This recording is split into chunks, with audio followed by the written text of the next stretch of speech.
we recording? Damn it. Oh, I'm so not used to it. It's been 3 days. No idea what I'm even doing anymore. Is this how the camera goes? I've no idea. Welcome back to Crypto Daily, that awkward moment when it's been 3 days and I feel a little bit rusty, and I've also got a new haircut and I'm a little bit...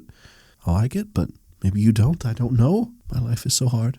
Bitcoin thus far has not been doing anything much other than BART heading its way ever so slightly quickly down. That hasn't stopped lucid investment strategies from making possibly the most audacious Bitcoin price prediction you've ever heard. More audacious than $1 million per Bitcoin? How about 10? But why?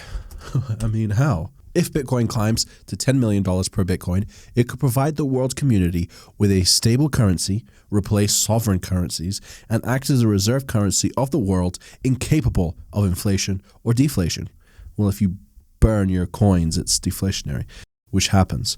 It would represent the ultimate store of value. Pretty big if. Also won't happen, they say. It hits the final bottom, which we believe will be below $1,000. Then it will be clear up to 6, then 7.5, then 8.5, then 10.1, 11.1, all the way over to 10 million. Now, we've all heard this before, this argument, this whole idea of Bitcoin being a safe haven where, amidst fears of a global market recession or even the mother of all bubbles, global national debt, when that bubble pops, Bitcoin is the shining answer. A place to store your value, which isn't correlated to one country's success, bit like gold, but better.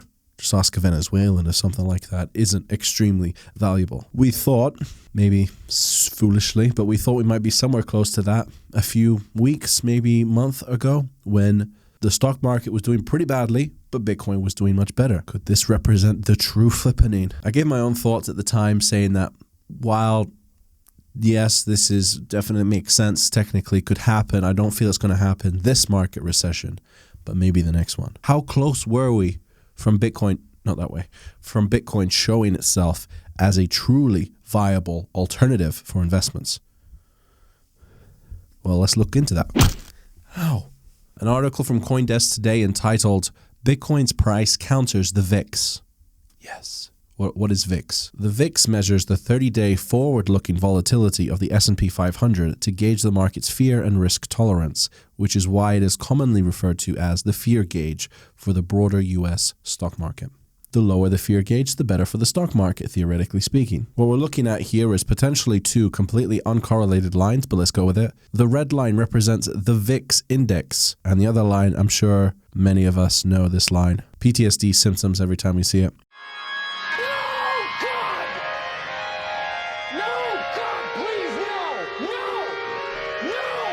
Late 2017, the fear index was flatlining. Bitcoin was also flatlining vertically. Then towards February, the fear index skyrocketed and Bitcoin was already in free fall at this point. And we see another skyrocket late 2018, in which we also saw Bitcoin go from 6 to just above 3. My own statistics somewhat match up to this. Let's have a look at it. Analytics, my demographics based on geography. 29% of my audience is American, the largest by far, triple the next size country, United Kingdom, where 100% of the UK people that watch are male. Apparently in Australia, there isn't a single female that watches me. I know that's not true, but whatever percentile it is less than 0.0, so not very many. So is this article just doom and gloom then?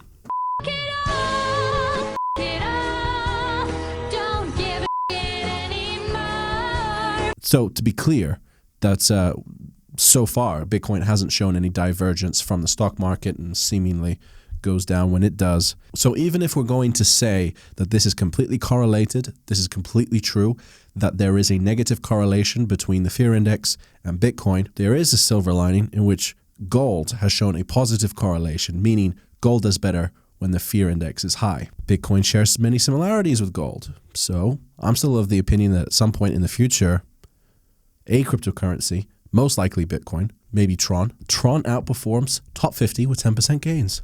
Wow. But most likely Bitcoin. It can be adopted as an easy alternative to gold being a store of value. Not before the downward volatility abates for a while, and not before investor faith increases. What's wrong with my voice today? I sound like I'm really sad. I'm not. Might look like I'm really sad, I'm not. But both of those things just aren't likely to happen in the short term, unless something amazing happens. How did he do that? But crypto is most definitely a game changer. Looking at this article, Saudi Arabia and United Arab Emirates to launch new cryptocurrency, announce further plans to launch a digital currency that will help their cross-border transactions. So pretty much what XRP is aiming to do, among other things, but to help facilitate reduce costs for banks. Apparently, they've got a few banking partners and they're going to start trialing it. Now, they wouldn't be doing this if cryptocurrency wasn't a game changer. Crypto is actually, for its many, many flaws, has a lot of advantages in the international payments market. Huge advantages over the banking sector. So where we go from here, no one's quite sure, but I'm along for the ride. Now, someone mentioned in a previous video, they're tired of being thanked for watching, so I'm not going to do that. In fact, they actually mentioned that they missed the old style where I ended the videos, where it just came at you quite abrupt.